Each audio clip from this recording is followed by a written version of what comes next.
Welcome to the Low and Slow podcast. We're your girls, Crystal and Laken. If you press play today, trust, you made the right decision. And know whenever you're listening to this, it's exactly the right time.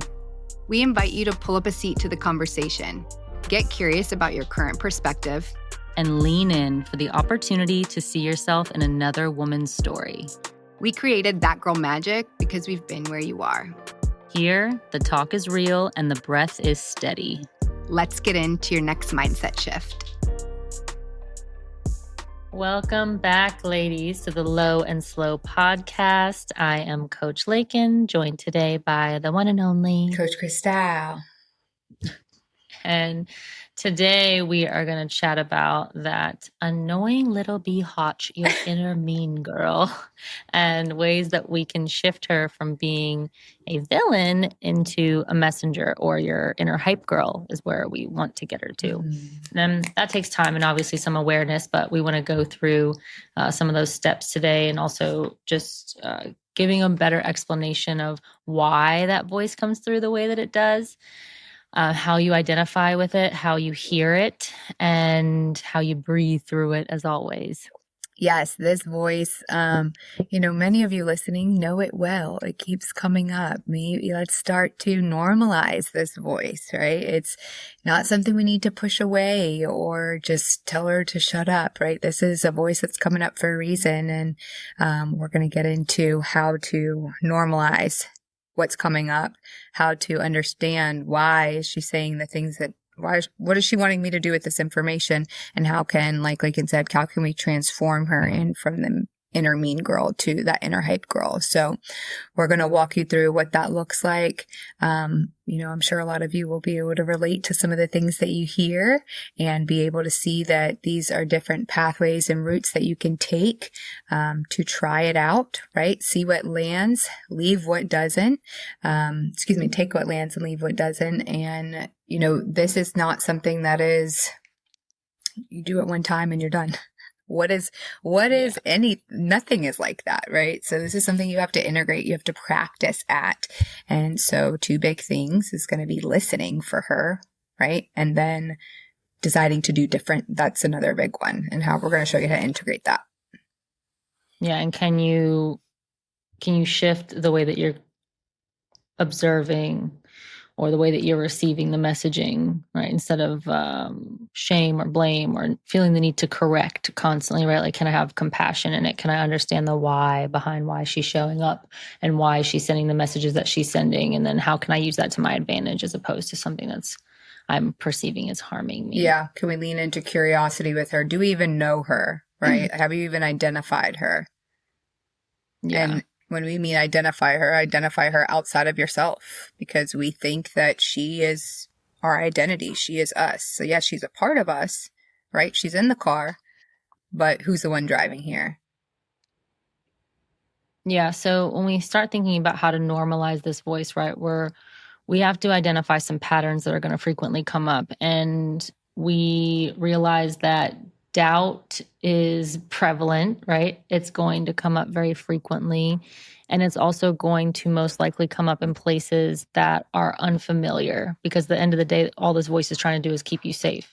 She's scared that you might actually take action that's going to take you away from the familiar loop that you keep, being stuck in. So the reasons why she's going to spike is like, if you are trying to take rest where you've historically just been on the go all the time, if there's a lot of uncertainty in an upcoming decision that you have to make that's maybe outside of the normal day to day, if there's a perception of like underperformance, right? Because so many of us tie our value in what we're doing instead of just being.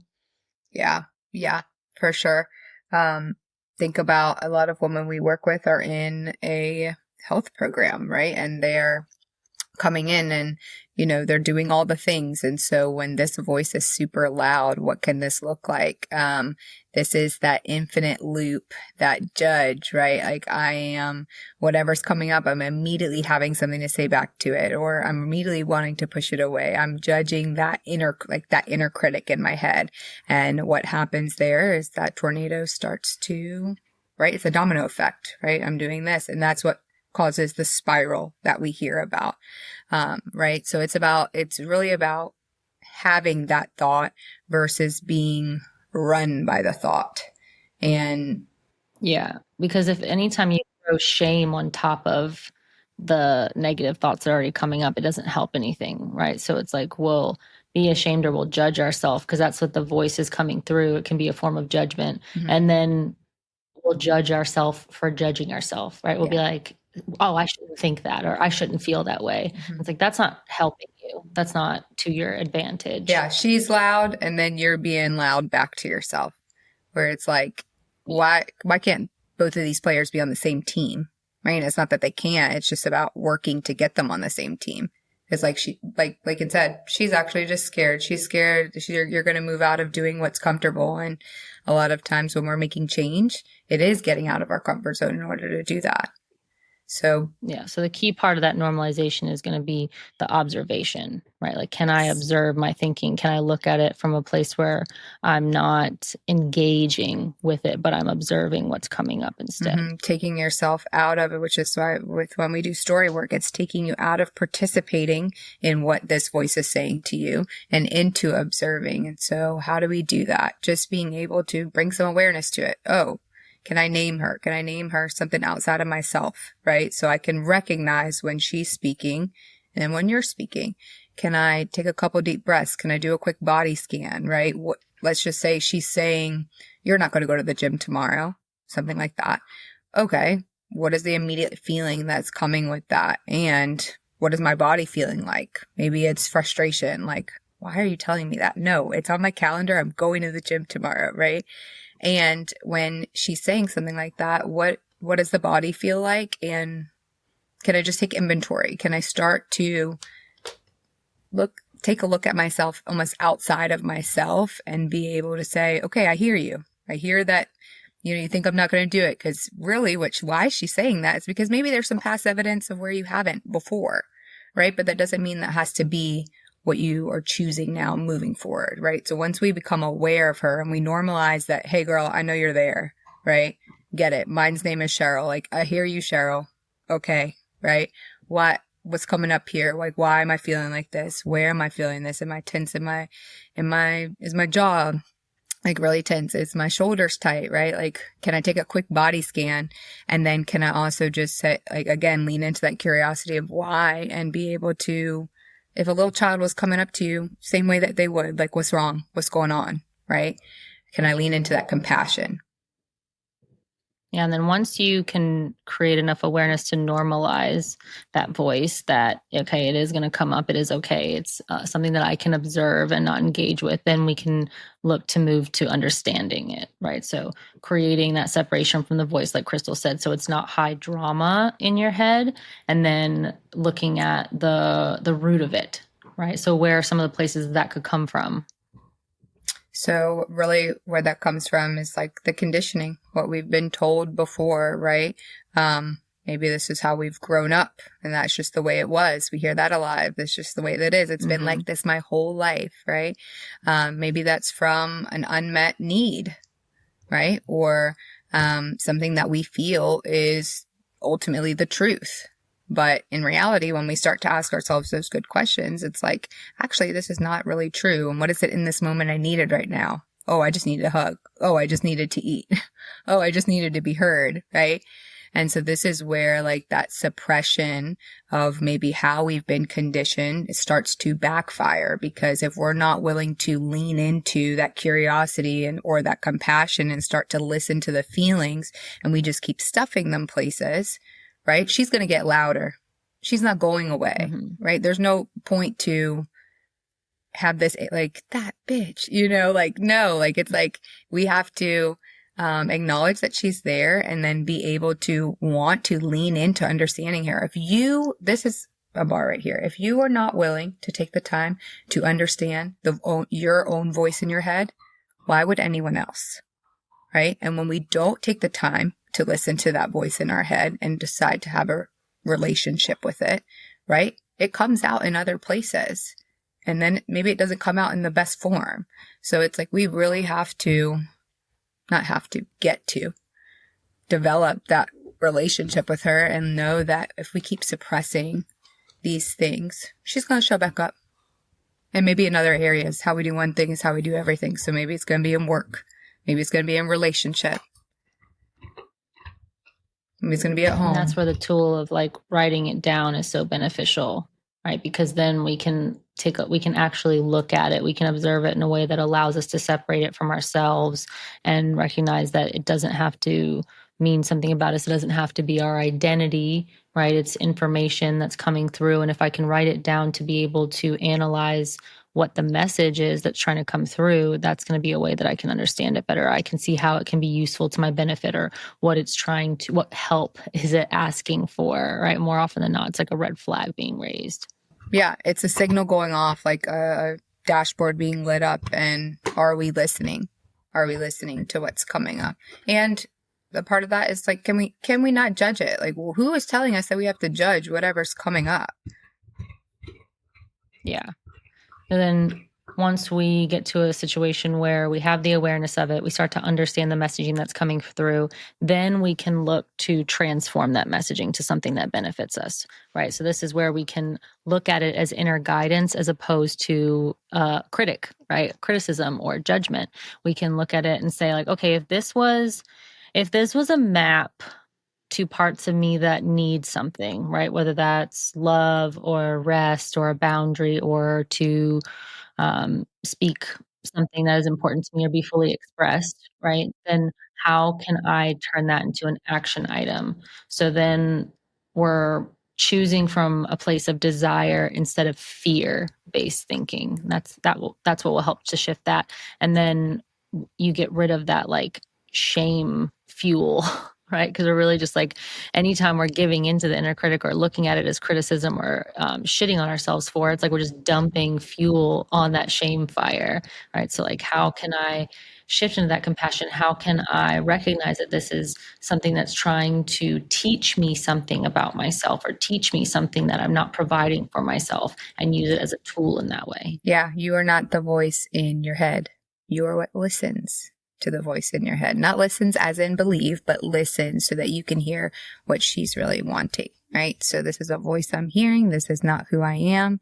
And when we are starting to recognize that, and now we're starting to transform that, it's about then acknowledging what she is doing. What is she telling me? Right? So, and how, like she said, what is she teaching me in this moment? And can I start to celebrate that? Like, oh, I now became aware of that. And because of that, now I handled something different, right? Can I identify, this is where like small wins come in, right? And even though she's talking and saying something maybe that doesn't feel so good, can I interrupt that thought pattern and do something anyway and take action, right? And that's where we start to collect those wins. They're small, right? Maybe tiny, like concrete things that the next best step, right? One foot in front of the other. And a big thing with what a win can celebrate is following through on something when she's telling you that you can't, and doing it anyway, right? We have to do something different in order to interrupt the thought that has been on loop. Right. And then how do we start to like integrate this into an actual practice? All right. So that's where the collaboration comes in. That's where it's, if I were using this as a guide toward the version of myself that I'm seeking, what would the action look like in regards to that? How could I respond to this voice? How could I answer the call? How could I show up in a way that keeps me on course to what is going to ultimately serve me, as opposed to giving in to the criticism that makes me feel like, oh, it's that all or nothing mentality, or, oh, it's like, it's not worth it, or it's not going to matter. Yeah. Yeah. Can we not drama bond with this voice? Can we use it, collect the information we need, and then use it as a training plan to decide to do different and take it the next best step, right? So something called the 24-hour choice contract. For the next 24 hours, I choose to do this because, right? Giving yourself the because, the plus because, is because you're giving yourself some more buy-in. It's not just, I choose to go to the gym tomorrow. Okay, well, why? Well, because I'm wanting to develop consistency. I'm wanting to go 3 times a week. I'm wanting to develop lean muscle, whatever it is, right? So it's like being able to honor these small commitments to yourself, it's going to start to show her. You have to show her that it's something different. You have to show her, because she only knows based off your past experience. You have to earn that trust, right? She doesn't know that it's safe, that with all these changes that are happening, that it's okay to do that, right? So it's like building, it's like a seesaw, kind of like you are, giving her that reassurance and like listening to her and seeing what she needs. And then yes, you are giving that to her. And then she's talking back with you to build more of that trust so that you guys can be like this and not just one over the other, right? It's a balance. It's like a dance. And I think when, you start to recognize it as that of like, oh, I have to show her that there's a different way I can do this. And she's going to start to trust me when I follow through on my word, right? And when I do the action anyway. That's where you start to collect the evidence. Right. Right. So it's like when I am using the messaging that's coming through in a way that actually serves me to moving toward action that gets me where I want to go. Along the way, I get to collect evidence, because the whole reason this voice is coming up is out of uncertainty, Yes. right? Fear of the unfamiliar, getting out of the comfort zone. And I don't have any evidence that shows me that that's going to work out until I do the thing. Right. And once I do the thing, then I'm able to collect evidence. Even if it doesn't turn out the way that I think it's going to or that I want it to, I still have evidence that shows that most likely my worst case scenario fear that I was, dreaming up through this voice, this like inner critic, right? This inner mean girl, that did not come to fruition. So can I collect that evidence and allow that to be one dose of that certainty? Like if I were doing a slow drip of certainty, to be able to fuel the hype girl identity, right? To be like, see, this is what happened and I can move off of that. Mm-hmm. Yeah. Yeah. She, evidence does not mean it's the end goal, right? Evidence is like, think about like a detective. They're slowly taking little bits and pieces and putting it together. And she's not going to develop certainty or that trust with you off of a couple things, right? It takes you, it's like molding that relationship and being able to collaborate with her, right? So if right now she's the inner mean girl, okay, that's fine, right? We're moving through how then she becomes the hype girl, because that collaboration and those reps that maybe don't feel so sexy have to happen first in order for you to collaborate with her and act from who you're wanting to be, right? Because she only knows one way to be. Right. And that identity is going to directly correlate with her behavior, just like a child. Right. Well, that's the thing. And sometimes you have to decode it, because what may seem like the thing at the surface probably isn't.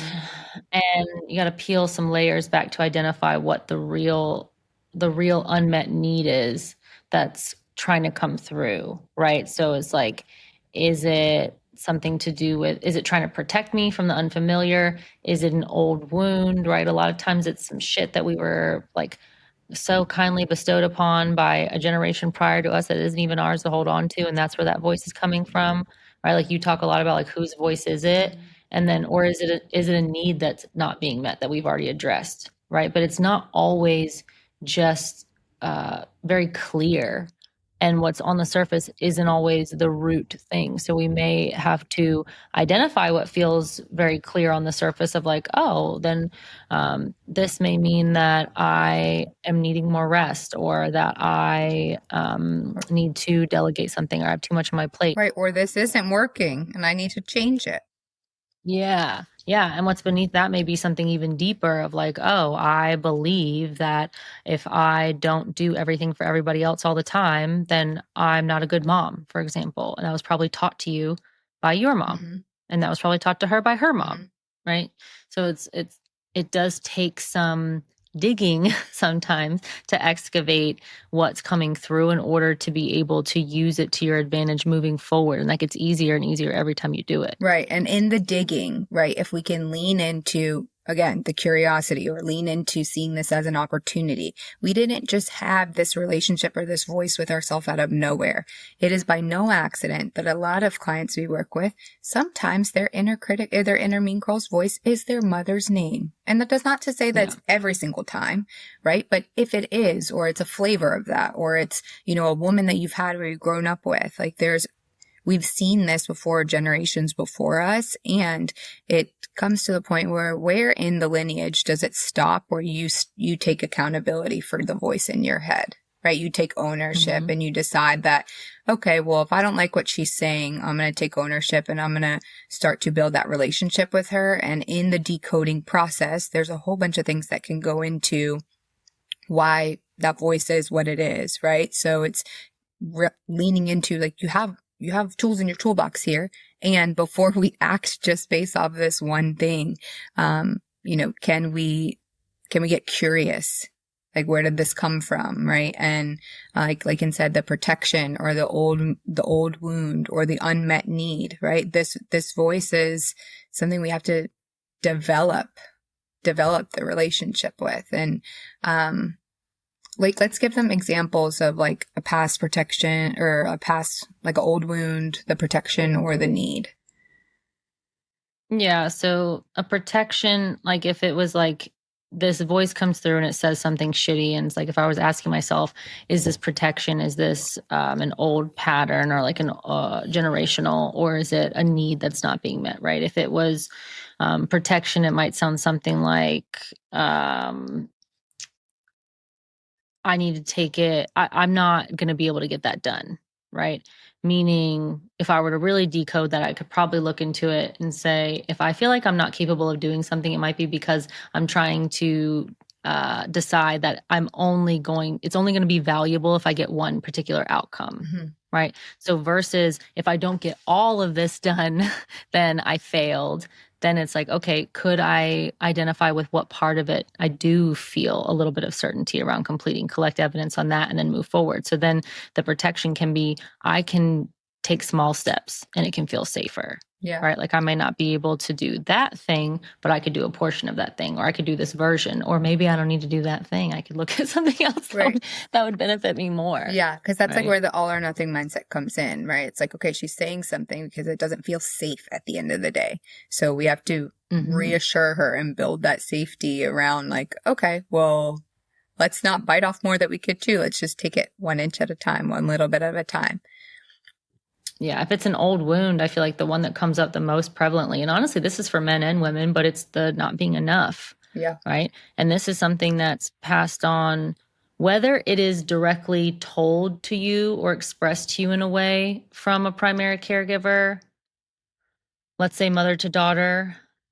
It's not always that direct. Yeah. More often than not, it's something that you either take on as a message through a feeling of not being able to please or meet expectations, or if you are made to feel like you fell short, right, of what is required of you in order to feel valuable, in order to get the reaction that you want. And a lot of times it's indirectly passed on subconsciously because of observation, right? So if I observe my mother constantly telling herself that she's not enough because XYZ, I'm not thin enough, I'm not pretty enough, I need all this stuff to make me feel good enough to go out in public, or to go to this event, or to talk to these people, or, you know what I mean? I'm not smart enough.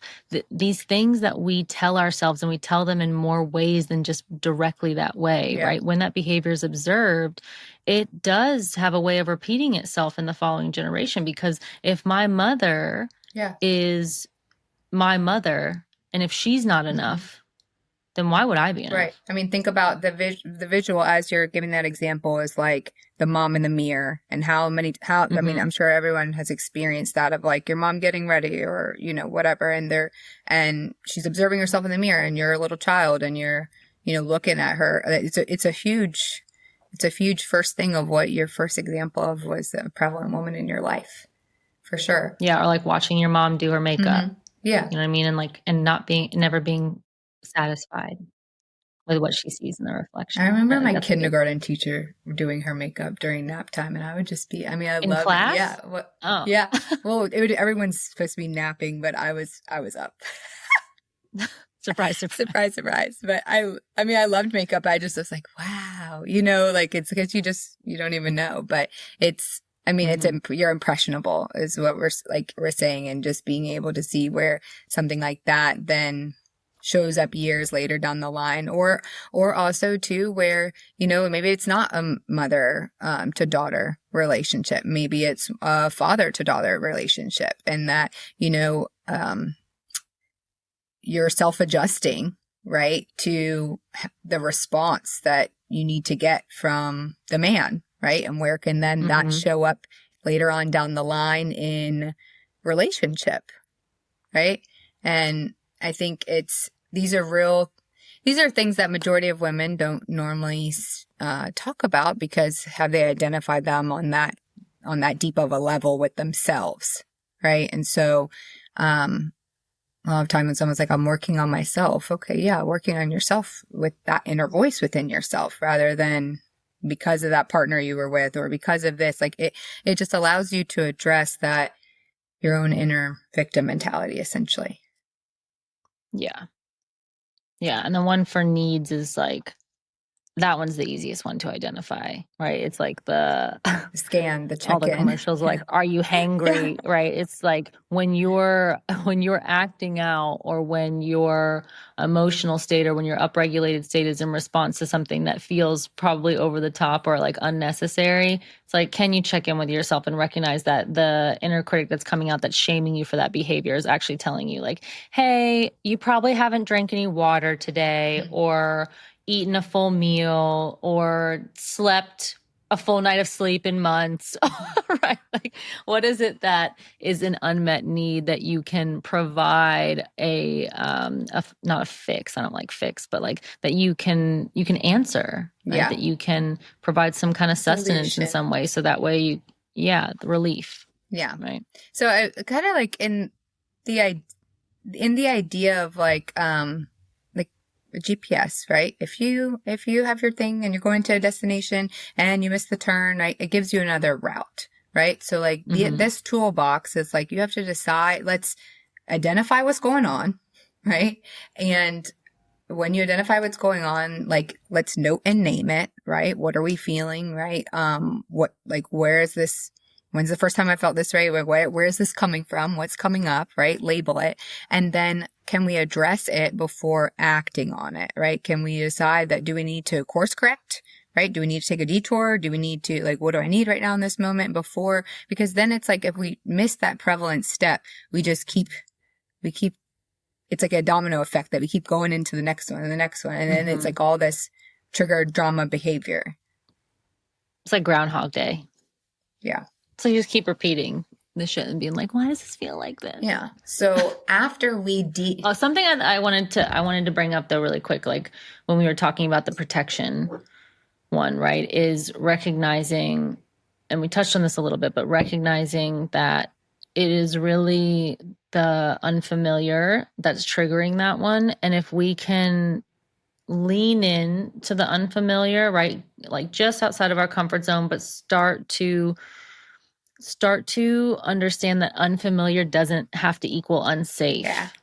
That's really important. That's really difficult for our nervous system to detach those, right? But it's like anytime you say, I can't, right? The example that I gave was like, I can't do this. It may not necessarily be that you can't. It's just, I truly believe I can't. It's like, I don't recognize this yet.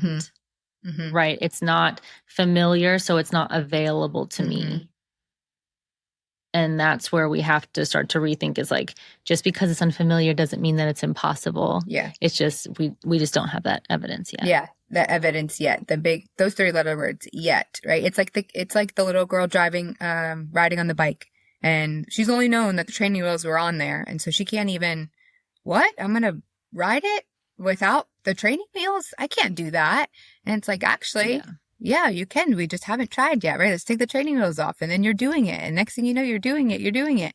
Oh my God, I'm doing it, right? It's like, that's a prime example. And in the moment, okay, maybe not with the bike analogy, but in the moment, let's just say, you're doing something you've never done before. And okay, just naming it out loud. Like, hey, I hear you. Mm-hmm. Cheryl, I hear you. I know that this feels scary, but I got you, right? And this is our first time doing it. This is going to be our first rep of doing it. Like, you're safe. I got you. Even if this is, and it's something small like that, like you're safe. I got you. Or like sometimes you need to like key into your inner rebel a little bit, right? Like if you're the type of person who, when somebody tells you you can't do something, it lights a fuel under your like a fire under your ass to be like, oh, I'm gonna show you. Yeah. Do that to old girl. You know what I mean? Like the inner critic comes up and she's like, no, we can't do this. Not gonna happen. Be like, take a seat. Let me show you. Yeah. Whatever's your flavor. I mean, you could see which ones work for Laken and I, because I'm more like, okay, I hear you. Like, I'm going to hold space for you and I'm going to reassure you different. And I think that's what's beautiful is that, I mean, there's different ones for every seat, like every time. Like now, if someone, I think, it's nice to see in this decoding of like, well, there's going to be different things. Like, let's say in work, it's like, oh, this is happening. No, I'm about to go ham, like do my thing, whatever. Right. Or like in the gym, right. Or, I don't know, just like skydiving or something, you know, whatever, like anything that something that's actually physically unsafe. Yeah. So you haven't done before that you're having to check in with that, whatever she's telling you inside and being like, okay, I got to reassure you. The protection is what comes from that is the reassurance. And sometimes the reassurance is what like you were saying, like, all right, I'm going to show you. It doesn't have to be nasty, right? We don't have to have this nasty relationship with her. I think right. That's learned, one. Two, that's, we think that's the only way, like it has to be that way because it's always been that way. And it's not true, right? It's just because it is, like you said, unfamiliar doesn't mean that has to be our reality. We get to change that. All right. So after the decoding, you've done that and you've seen the different areas. Is it protection? Is it a need that needs to be met? Is it something that we've seen before? Right.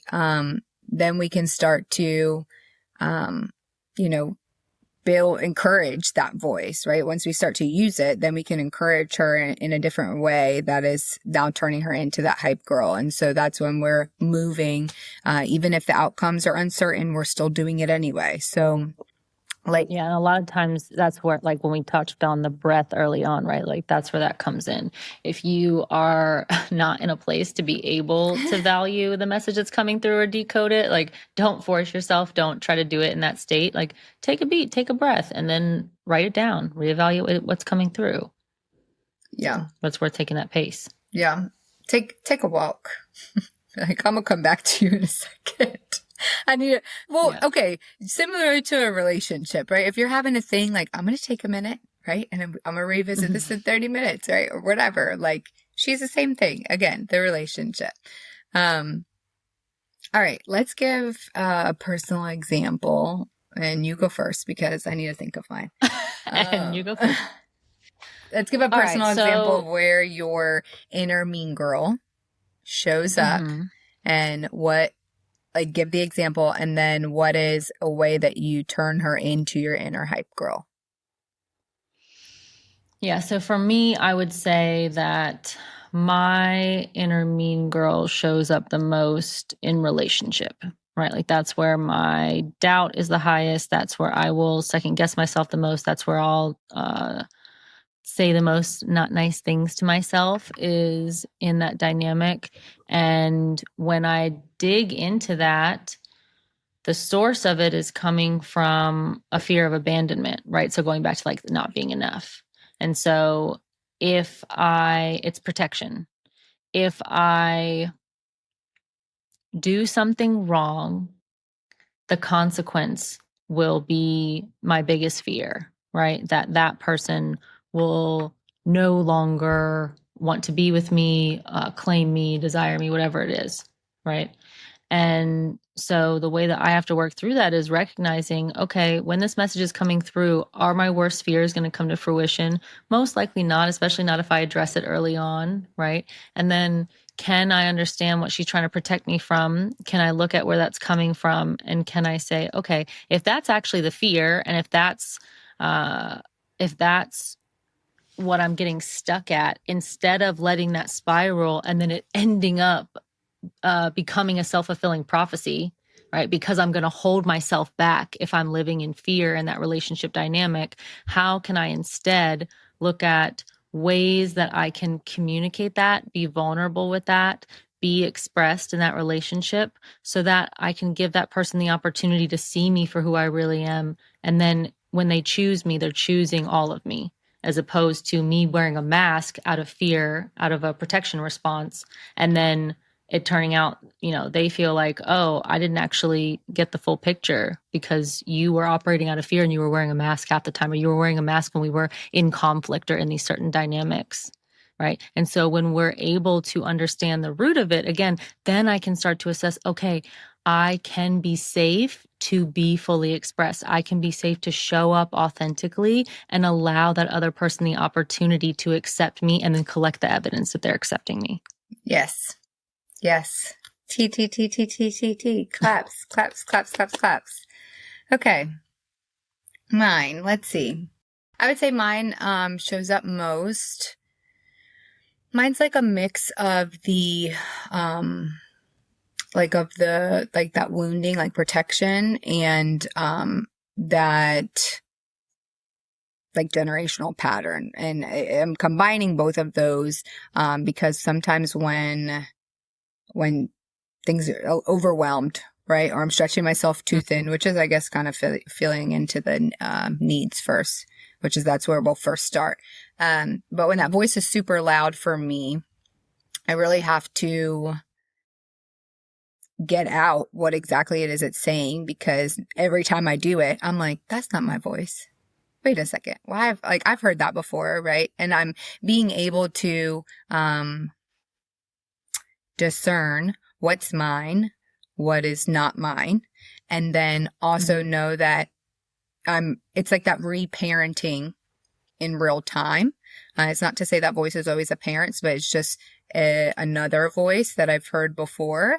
And so I'm needing to get it out, address it, and then also be able to, with my own voice, give myself that reassurance and that safety, and like know that, okay, that's what it was before. It doesn't mean that's what it has to be now, right? And just be able to, I think it's really important for like around like the wounding part, that I'm the only one that's still telling myself that. Those people have stopped telling you that. Right. And so when it comes up, like just being able to know where that comes from first, that's like the decoding. And then, knowing that, okay, well, I get to tell myself something different, right? I get to reassure you. And sometimes this is where, like, I think a couple episodes back, we talked about the need, like, what's the need right now in this moment? And I ask myself that often, because sometimes I can give myself the need, and I'm also learning how to express to others what I need, how I need it, because that wasn't a thing before. Like, your needs were not like, no, it doesn't matter, right? You act based off how someone else needs, right? So it's like a mix of both. But I think that anytime there is, that self-doubt or that overwhelm of what's coming up, it's like, I got a brain dump here to see what's mine, and what is left here that is mine. I need to decide how I'm using that in a better way. And that's where I get to, change what that looks like. And it is, I think the decoding process is what people feel most uncomfortable in, because in that decoding process, I'm having to get really vulnerable with myself. Or they lack like they don't know how. Right. That's what I'm saying. Like, they don't know and they don't know how. Yeah. They don't know how, or they don't know, that it's even available. Like, this is where, like, I think capacity comes in, where it's like, I can't even take that step to do that, because I'm at capacity with all that's going on in my head. And so like getting all these things out is a part of that decoding process. A lot of times when we're overwhelmed, we're underserved. So we got to get everything out and then be able to, okay, put these things here. What's mine? What's yours? Okay. Got it. And that question, is 9 times out of 10 always the thing that gets me like, what are you doing? Right? Because it's like, who is the only one still telling you this? Me. Oh, no, no, but we're not doing that anymore, or whatever. So, I don't think I really gave the origin of where mine was. I told like the blend of the two, but I would say where it comes from is when there is like self-doubt or, like not being sure. Yeah. Self-doubt. That's probably where mine shows up most. Yeah, the uncertainty. Yeah. The unfamiliar. Mm-hmm. And that's also then like a beautiful part that I can own in my own journey of like, it feels really good to be able to have that reparenting with myself to not make myself certain, but build what my certainty looks like. Mm-hmm. Right. And be able to know that like it's me and my voice in this, and she doesn't have to stay the mean girl. She gets to be on my team. Yes. So recognize that you don't have to identify with the mean girl voice. Yes. You can separate it, right? You can lean into it. You can look to understand it. Recognize that just because it's unfamiliar doesn't make it impossible. Mm-hmm. That you can seek and identify what feels safe for you and take action that aligns with the identity, and then allow the hype girl to collect the evidence and cheer you on as you go. Yeah, when you become, it is my favorite thing to be other people's hype girl, but then to be my own hype girl is like, oh my God, yes, this shit feels so good. Right? And a lot of women, like when you start to do that, it's like, dang, I can feel like this about myself. Hell yeah. Right. I don't have to only feel that way. So, as we close this episode, ladies, we have we've given you a special announcement a couple weeks ago. Shout out to Costa Rica. We will be there in June. Hopefully we will see you there. And yeah, peace, play, love. Yeah. So we are dropping a new thing called Request a Reframe. And what this looks like is we will have in our show notes and in the link in our bio, if you are stuck in a story of your own or a situation, a dilemma per se, that you want a new lens on, right? That you want to bring to the table for me and Lake to take a look at, right? You're going to have a way where you can submit it anonymously, and it'll be in the link again and in our show notes. And I want you to think of this as like when you call into the radio, right? You call in and you want to request a song, or you tell whatever the prompt or the question that they're asking, but instead you're requesting a mindset remix from us. So this is like, you have your way of thinking about it. And if this is something you want a reframe on, or you want to remix it into maybe something that can actually change what's happening, right? Because if what you're doing is this is just the way it is, and I want a different perspective, this is where you can drop your dilemma. We'll break it down on a future episode. It will be like a new segment of our series here. Anything else we have to say about that? It's exciting. That is all. It's exciting. Yeah. I love the request the reframe, because it's like, again, hit the hotline, drop your dilemma. Let's talk about it. Let's rap about it. Let's give you, and then, write us back. I tried this. How did it go? Yeah. Right. Yeah. We want to know. Also, it's just like, more often than not, these are things that the collective is experiencing. Right. So if you're struggling with something, I would be willing to guarantee that there are other women that are struggling with that too. So it can be really beneficial for just women to share their experiences and stuff that they're struggling with, mindset, things that come up for them, dilemmas. So yeah, the whole point of this, do it for the people. Yeah, do it for your girls. The whole point of this is to be able to see yourself in another woman's story. And I guarantee you, through what someone else is experiencing, you'll be able to take something away from that. We learn ultimately from each other and from our own experience. So, all right. Also, don't forget to rate and review, please. We love to see the 5 stars. It means the world to us. It is absolutely free to do. It only It's costs free. you less than 60 seconds of your time, and we appreciate it more than words could ever express. Yeah, So please, it's free. please, You're please. scrolling anyway. You're here. You're listening. Rate, rate. What is the thing? Rate, like, share, subscribe, all the things. And most importantly, please share. Share it with one of your Yep. girls if you heard something today that you liked or that you just wanted to have her also hear. She appreciates it. She's going to thank you early. Alrighty. See you in the next episode, ladies. Deuces.